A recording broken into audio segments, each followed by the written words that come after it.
guys, today we're gonna be doing some Tuscan chicken pasta.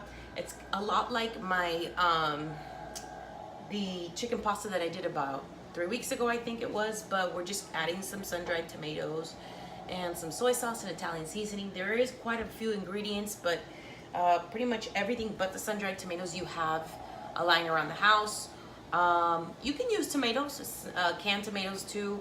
I happen to like the sun-dried tomatoes because the ones that I buy are from this local little store here by my house, and they have like a bunch of like, you know, California stuff. Just to start off, the first thing you're gonna do is you're gonna have about 3 to 4 chicken breasts, about 1.5 pounds each one, and you're gonna go ahead and stick that inside the Instant Pot. So I have the chicken breast already cut up into bite-sized pieces.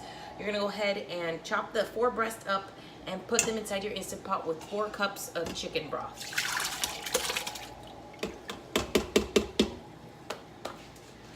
After that, you're gonna go ahead and start adding all your ingredients on top of this. So you're gonna add a jar of the sun-dried tomatoes, and I drained this because it's like flustered in olive oil. So I drained this as much as I could, and this is about 8.5 ounces. So just like a jar, 7, 6 ounces, 8 ounces, depending on how much you like sun-dried tomatoes. So you're just gonna go ahead and toss that in there as well. If I can get it out.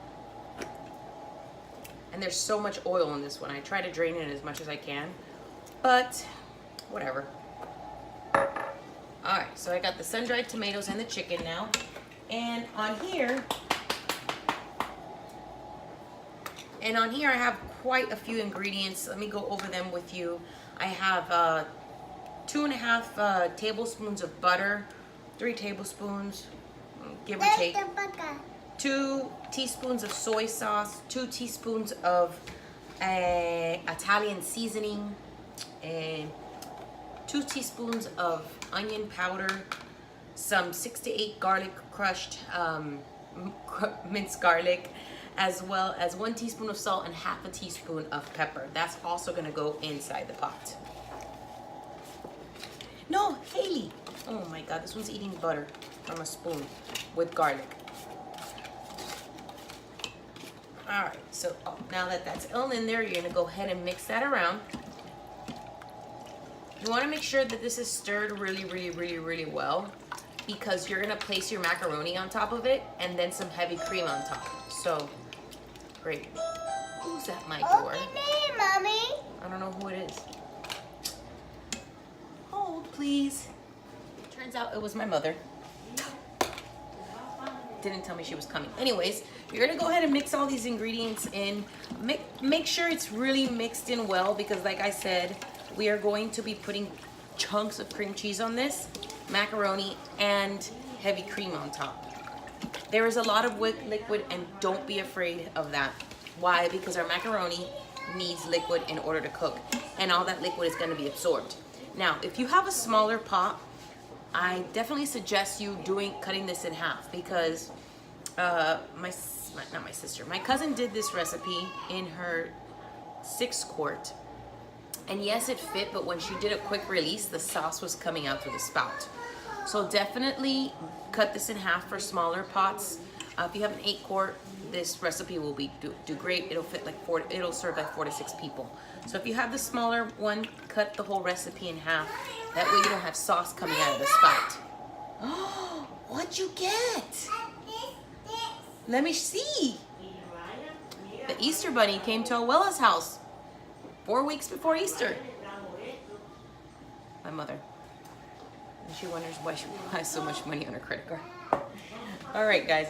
So now that you already did the stirring portion, we're gonna go ahead and add a whole cube of cream cheese, the whole 8 ounces. Between this cheese and the heavy cream. Wow, and the sauce, it's gonna make, between the cream cheese, the butter, the heavy cream, and between all the herbs and stuff that you have in there, it's gonna make a really yummy sauce. All right, once you got your cubed cream cheese in there, you're gonna go ahead and add 1 pound or a box of macaroni. You can do other pastas, although I haven't tried, and I think that if you do like spaghetti, it's less minutes, like 2 minutes instead of 3. So just be very, I can't even think of the word, very smart about what kind of pasta you put. If you're gonna use the thin spaghetti, I wouldn't recommend it, but do the cooking time for 2 minutes instead of 3. So I'm just gonna put the pasta on top, and I'm gonna press down, do not stir. Press down. Press down and let the macaroni soak in the sauce. Do not stir. Leave the chicken at the bottom, okay? We're gonna go ahead and put 1 cup of heavy cream just on top. All right? Spread that around. All right? That's it. Do not touch it, do not do anything. Go ahead and close it. You're gonna go ahead and make sure your vent is to seal. You're gonna put it on pressure cook for 3 minutes. That's it. Once it beeps, we're gonna let it sit for about 5 minutes. 3 to 5 minutes depending on where I'm at the time. So I don't want it to overcook because then the chicken gets tough. So leave that in there for 3 minutes. It's gonna take a while to build up pressure, FYI, because there's a lot of substance in there. I think I've already explained this to you guys. The more volume inside of your pot and the more liquid inside your pot, it takes longer to build up. So give it 15 minutes, 10 to 15 minutes to build up pressure, and then I'll start counting down. So give it a total of 20 minutes. Come back to it in 20 minutes and we'll go on to the next step, which is not a lot, it's just the toppings. Guys, I'm so sorry. I completely forgot. My mom's here, she wanted to eat. So I went ahead and did a quick release 5 minutes after it beeped. Mix it around. All you're gonna do is go ahead and serve it immediately, if you can. This video's a little tilted.